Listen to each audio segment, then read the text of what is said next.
So growing up in a church tradition that was very rigid and like high morality, high rules, low grace, had a really, really deep impact on me for a very long time. And I'm still undoing some of the threads of that. And so something I've learned recently is when I am navigating life, I either recluse in like a shell, I stay at my house, I never go out and I never do anything to avoid sin, or I go out and live or try to live and I put up a wall between me and God. And I basically don't let him have any say in what I'm doing, where I'm going, who I'm engaging with. Like, I don't let him have a say in any of those things. And I just kept hitting a wall on both sides because neither of those are in God's will for me. And what I've kind of been learning recently, and it's just crazy how long it took me to put these pieces together, but basically in my last relationship, I felt more distant from God than I ever have in my entire life. And eventually I just surrendered it. I was like, hey, I don't know what in my life is causing this distance from you. I don't know where I put up the wall. I just need you to break it down at whatever cost it is to me because I need to be close to you again. And then, even though I didn't think cognitively in my head that my relationship was a part of the distance, it was, because it was one of the first things that God removed from me.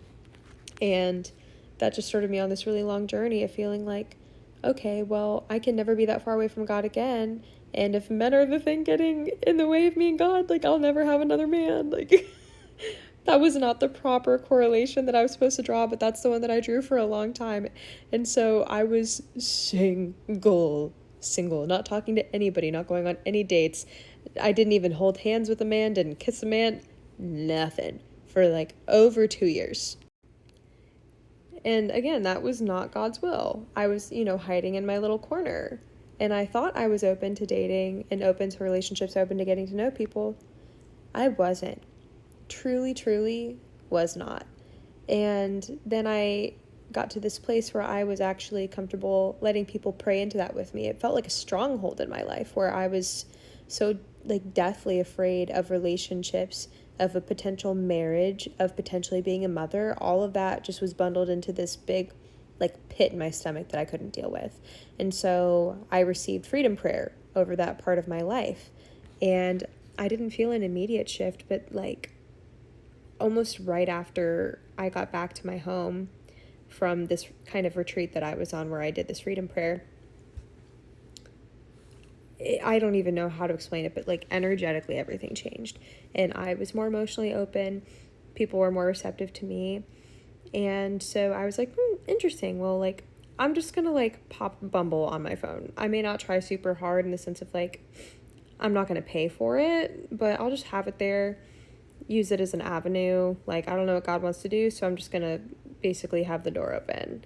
And then, whatever else happens in my general life, because I have a lot of hobbies and things where I do meet people.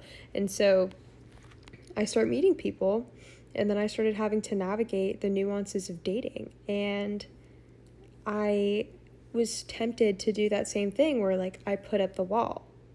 And God just finally, I guess I finally got it, because it's not like he wasn't telling me this before, but he basically had to, let me walk through some complicated situations in this, dating era of my life to show me, hey, I never put up the wall between you and I. You did. You are the one. You are the one. And I was like, when I perceived that I was close to being, in sin, or I was in sin, or, whatever my brain in that, very black and white thinking perceived was, oh, I'm being a bad person, I had to push God away. Because I was like, oh, no, he's pushing me away because I'm too unholy to be in his presence. Listen, we're never holy enough to be in his presence. Even on our best days. Say we could somehow not sin for 24 hours. We're not good enough, quote unquote, to be in his presence. So, no sin is going to keep me from God's grace. It's one thing to actively engage in it and, be in defiance. And then it's another thing to be like, hey, God, can you help me change the desires of my heart?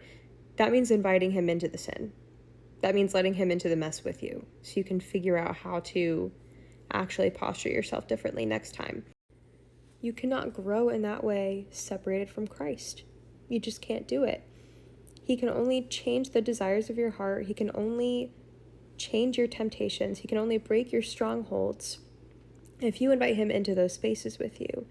And also, he doesn't expect us to be perfect, but we can't really gain the fruits of the Spirit from hiding ourselves away from any possible situation that could be complicated, tricky, or nuanced, or avoiding people that we don't understand, or people that have different thinkings than we do and different beliefs than we do. And it's obviously like there's a line to everything, but I guess for anybody who like is just naturally a little more rigid and a little more black and white thinking, or who thinks that, God will abandon them or leave them or stop talking to them or, whatever in their heads, like it's like hiding from your parents. Like you've done something bad and you go hide from them, but they know anyway and they come to punish you. Like that was just always how I functioned. And it's like, no, God doesn't do that, but he also gives us free will. And if we decide we're going to go do this thing over here and we don't want him to have a say in it, he can't have a say in it. But that's a wall that like I've put up. It's not a wall he put up. That's an area where I chose to control things on my own because I didn't fully trust him. And it's just crazy because lately, like in some situations that I've been just like navigating, he's just been so good and so kind and so illuminating about the fact that like I saw him in this way, and that for so long I perceived that like he left me. He walked away from me because I was just too bad, and I just kept living in this perpetual thing that I wasn't supposed to be living in. And that just wasn't the truth. I pushed him away. And by doing that, I prolonged my situation. I did.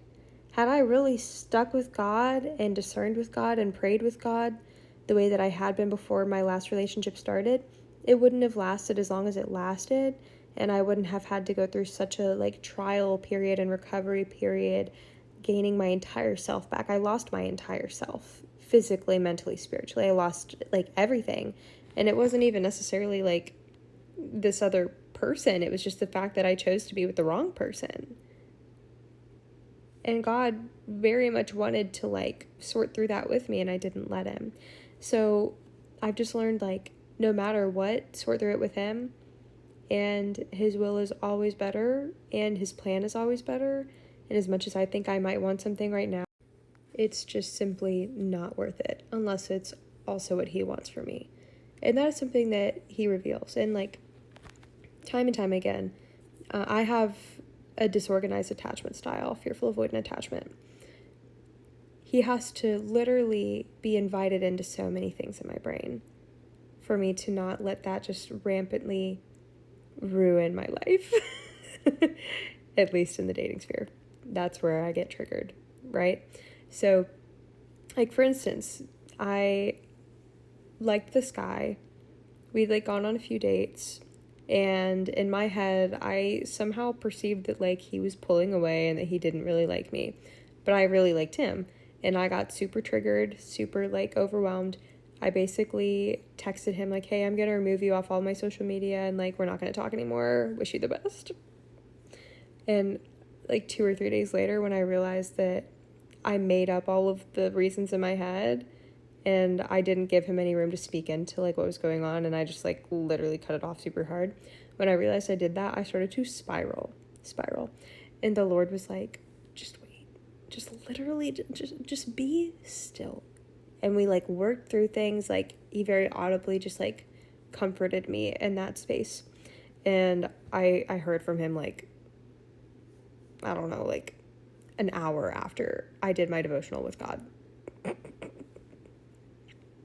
And like everything's fine, I guess. I mean, I don't know if it's fine, but like TBD. Nonetheless, the point is, God is in it with me because I'm letting him be in it with me, and it's revolutionary. And I highly, highly recommend it. Highly recommend letting God in Even when you're confused and you don't know if something is good or bad or right or wrong.